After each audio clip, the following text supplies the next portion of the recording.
జై శ్రీరామ్. అందరికీ నమస్కారం. వెల్కమ్ టు న్యూస్ అఖండ. నేను మీ కస్తూరి శ్రీధర్. మిత్రులారా, ఎన్నో రోజుల నుంచి అందరూ కూడా ఎదురు చూస్తున్నటువంటి పశ్చిమ బెంగాల్ అసెంబ్లీ ఎన్నికలు రానే వచ్చినాయి. ఈ పశ్చిమ బెంగాల్ అసెంబ్లీ ఎన్నికలు ఈ నెల 23వ తారీఖున అలాగే 29వ తారీఖున 2 విడతల్లో జరగనున్నాయి. ఇక ఫలితాలు అనేటివి మే నెల 4వ తేదీన అయితే రానున్నాయి అన్నమాట.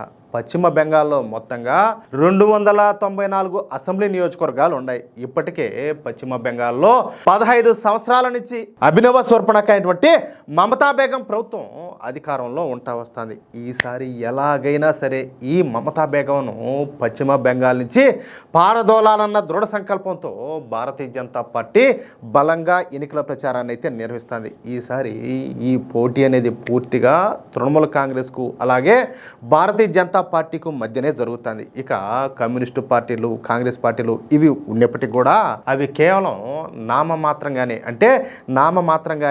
పోటీ చేస్తున్నాయన్నమాట. అంతే తప్పించి పెద్దగా సీట్లు ఓట్లు వచ్చే అవకాశమే కనపడడంలే. ఇక పశ్చిమ బెంగాల్లో కొత్త పార్టీ స్థాపించినటువంటి హుమయూన్ కబీర్కు కూడా 2 లేదా 3 స్థానాలు మాత్రమే దక్కే అవకాశం అయితే ఉండాలి. పైగా ఈ పశ్చిమ బెంగాల్లో మొత్తం 294 అసెంబ్లీ స్థానాలు ఉంటే వాటిలో మ్యాజిక్ ఫిగర్ వచ్చేసి 148 స్థానాలు అనమాట. అంటే ఏ పార్టీకి అయితే 148 స్థానాలు వస్తాయో ఆ పార్టీనే పశ్చిమ బెంగాల్ ప్రభుత్వాన్ని ఏర్పాటు చేస్తుంది. ఈ క్రమంలో పశ్చిమ బెంగాల్లో బీజేపీకే కొంచెం ఎడ్జ్ ఉన్నట్టు కనపడుతుంది.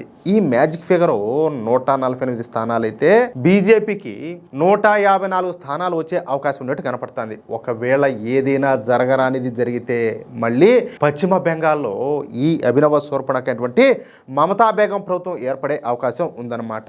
ఒకవేళ అదే గనుక జరిగితే పశ్చిమ బెంగాల్ ఈసారి మరొక కాశ్మీర్ లాగానో లేకపోతే మరొక బంగ్లాదేశ్ లాగానో తయారవడం ఖాయంగా కనపడుతుంది. అదే జరిగితే మన దేశ సమగ్రతకు, మన దేశ భద్రతకు తీవ్రమైనటువంటి ఆటంకాలు అయితే ఏర్పడతాయి. అందుకే ఈ ఎన్నికల్లో భారతీయ జనతా పార్టీ గెలిపే లక్ష్యంగా విశ్వ ప్రయత్నాలు చేస్తుంది. ఏ చిన్న అవకాశాన్ని ఈసారి అయితే బీజేపీ వదులుకోదలుచుకోవాలా. ఇక మన ప్రధాని నరేంద్ర మోడీ గారు పశ్చిమ బెంగాల్లో సుడిగాలి పర్యటనలే వేస్తున్నారు. పశ్చిమ బెంగాల్లో మన ప్రధాని మోడీ గారు ఏకంగా 15 భారీ బహిరంగ సభలను నిర్వహిస్తారు. ఈ క్రమంలోనే మొన్న సిలిగురిలో మన ప్రధాని నరేంద్ర మోడీ గారు ఒక భారీ బహిరంగ సభకు హాజరైనారు. ఉత్తర బెంగాల్లో మొదటి దశ పోలింగ్ ఏప్రిల్ 23న జరగనున్నటువంటి నేపథ్యంలో ప్రచారం అంతా కూడా ఊపందుకునింది. ఈ క్రమంలోనే మన ప్రధాని మోడీ గారు సిలిగురికి అయితే చేరుకున్నారు. అయితే బార్డోగ్రా విమానాశ్రయానికి చేరుకున్నటువంటి ఆయన అక్కడి నుంచి సుమారుగా 13 కిలోమీటర్ల పొడవున రోడ్ షో అయితే నిర్వహించారు. తర్వాత మన ప్రధాని మోడీ గారి బస కోసం ఈ సిలిగురి పరిసర ప్రాంతంలోని మేఫేర్ టీ రిసార్ట్ లో అధికారులు ఏర్పాట్లంతా కూడా చేశారు. అయితే ప్రధాని రాకతో ఆ ముందు రోజు నుంచే ఆ రిసార్ట్ చుట్టుపక్కల ప్రాంతం అంతా కూడా భద్రతా వలయంలోకి వెళ్ళిపోయింది. సరే, ఇదంతా కూడా ఎట్లుంటే ఉత్తర బెంగాల్కు చెందినటువంటి ఒక ప్రముఖ పారిశ్రామికవేత్త కుమారుడి వివాహం అదే రిసార్ట్ లో జరుగుతుందన్నమాట. దీంతో రిసార్ట్ కు వచ్చినటువంటి ఆ పెళ్లి అతిథులంతా కూడా కఠినమైనటువంటి భద్రతా తనిఖీలను ఎదుర్కోవాల్సి వచ్చింది. అంతే కదా, ఇప్పుడు ప్రధాని మోడీ గారు వచ్చి అక్కడ బస్ చేస్తున్నారంటే ఇంక ఎట్లా ఉంటుంది, ఇంక సెక్యూరిటీ అనేది ఫుల్ గా ఉంటుంది. ఎక్కడికక్కడ ఈ కదలికలపైన ఆంక్షలని కూడా విధించడంతో కొంత అసౌకర్యం కూడా ఏర్పడిందనమాట.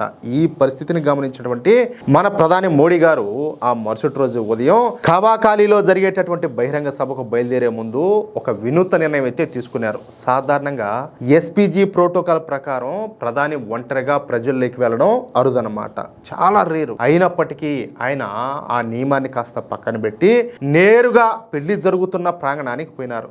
స్పెషల్ ప్రొటెక్షన్ గ్రూపు ఈ భద్రతా ప్రోటోకాల్ సైతం పక్కన పెట్టి ఆ రిసార్ట్లో ఉన్నటువంటి పెళ్లి అతిథుల దగ్గరకు ఆయనే స్వయంగా పోయినారు. ఆ తర్వాత నూతన వధూవరులను ఆశీర్వదించారు. ఏమి అదృష్టమో చూడండి. అదే నిజంగా మేము ఇబ్బంది పడినాము అని వాళ్ళు అనుకుంటే ఇంకా అది వాళ్ళ దరిద్రం అనాలనో వాళ్ళ దౌర్భాగ్యం అనాలనో కానీ లేకపోతే కాదు, ఆడకుండానే దేవుడు వరం ఇచ్చినట్టు కాదు. ఇప్పుడు వాళ్ళు ఏదైతే పెళ్లి ఎక్కడైతే అనుకున్నారో అక్కడికి మోడీ గారు పోవడం ఏంది? అలాంటిది అసలు మోడీ గారు పోయి ఒక పెళ్లి అటెండ్ అయినారంటే అది చెప్పాలంటే అది వరమే. అది దేవుడు ఆడకుండా వరం ఇచ్చినట్టే. అట్లాంటిది ఆయన పోయి వధూవరులను ఆశీర్వదించడం ఏంది? ఒకసారి మీరు కూడా ఆలోచించండి. అంతేకాకుండా తన రాకతో ఇబ్బంది పడ్డందుకు అక్కడ ఉన్న వాళ్ళందరూ వాళ్ళందరికీ కూడా ప్రధాని మోడీ గారు క్షమాపణలు కూడా చెప్పినారు. అక్కడ ఉన్నటువంటి అతిథులను కలిసి మోడీ గారు చేతులు జోడించి నమస్కారం చేస్తా మాట్లాడినారు. నా వల్ల మీకు చాలా ఇబ్బంది కలిగింది, దయచేసి నన్ను క్షమించండి అని చెప్పేసి వినయంగా మాట్లాడినారు. అంతేకాకుండా కొత్తగా వివాహమైన జంటకు ఆశీస్సులు శుభాకాంక్షలు తెలియజేశారు. ఈ ఘటనకు సంబంధించినటువంటి వీడియోలు సోషల్ మీడియాలో విపరీతంగా వైరల్ అయినాయి. బహుశా ఆ వీడియో మీరు కూడా చూసే ఉండొచ్చు. ప్రధాని ప్రవర్తన పట్ల నెటిజన్లంతా కూడా ప్రశంసలు కురిపించారు. ప్రధాని మోడీ గారు చేసినటువంటి ఆ పనికి అక్కడ ఉన్నటువంటి అతిథులు ఎంతగానో అసలు వాళ్ళ సంతోషానికైతే ఇంకా అవదోలేమనుకోండి. మోడీ గారి పైన ప్రశంసలు కురిపిస్తా ఆయన వల్ల తమకు ఏ మాత్రం కూడా అసౌకర్యం కలగలేదని అక్కడ ఉన్న వాళ్ళంతా కూడా తెలియజేశారనమాట. అంతేకాకుండా వాళ్ళలో చాలా మంది మోడీ మోడీ అని చెప్పేసి నినాదాలు చేయడం ప్రారంభించారు. ఈ సంఘటన సోషల్ మీడియాలో పిచ్చిగా వైరల్ అయిపోయింది. తద్వారా ఏంటంటే మన ప్రధాని నరేంద్ర మోడీ గారిది ఎంత గొప్ప మనసో పశ్చిమ బెంగాల్ పౌరులకే కాకుండా మొత్తం ప్రపంచానికే తెలిసి వచ్చిందనమాట. అందుకే మన మోడీ గారి గొప్పదనం గురించి అందరూ కూడా ప్రశంసిస్తూ ఉండడం విశేషం అనమాట. అది విషయం. ఎట్లున్నది న్యూస్? ఏమైనా హ్యాట్స్ ఆఫ్ యా స్వామి. ఆ స్థాయిలో ఉండే వ్యక్తి కాదు, ఆయన నిజంగా ఒక శక్తి. అలాంటి పర్సన్ అంత ఏంది ఒక సాదా సీదాగా ఒక సామాన్యులాగా పోవడం ఏంది, వాళ్ళను క్షమాపణలు కోరడం ఏంది, నా వల్ల మీరు ఏదైనా ఇబ్బంది పడి ఉంటే మన్నించండి అని చెప్పి అడగడం ఏంది. నిజంగా గొప్పోడియా స్వామి, దేవుడు మహానుభావుడు. మిత్రులారా, ఈ న్యూస్ కనుక మీకు నచ్చినట్లయితే ఖచ్చితంగా ఈ వీడియోలో లైక్ చేసి మీ మిత్రులకు, అలాగే మీరు ఉన్నటువంటి వాట్సాప్ గ్రూపుల్లోనూ ఫేస్బుక్ గ్రూపుల్లోనూ తప్పనిసరిగా షేర్ చేయండి. అలాగే ఈ వీడియోకి సంబంధించి మీ యొక్క అమూల్యమైనటువంటి అభిప్రాయాన్ని తప్పనిసరిగా కామెంట్ రూపంలో తెలియజేయండి. ఇంకో విషయం ఏంటంటే, ఇంతవరకు మీరు కనుక మన ఛానల్ను సబ్స్క్రైబ్ చేసుకున్నట్లయితే ప్రతి ఒక్కరూ కూడా మన ఛానల్ను సబ్స్క్రైబ్ చేసుకోండి, సపోర్ట్ చేయండి ప్లీజ్. జై శ్రీరామ్, జై హింద్, భారత్ మాతాకి జై.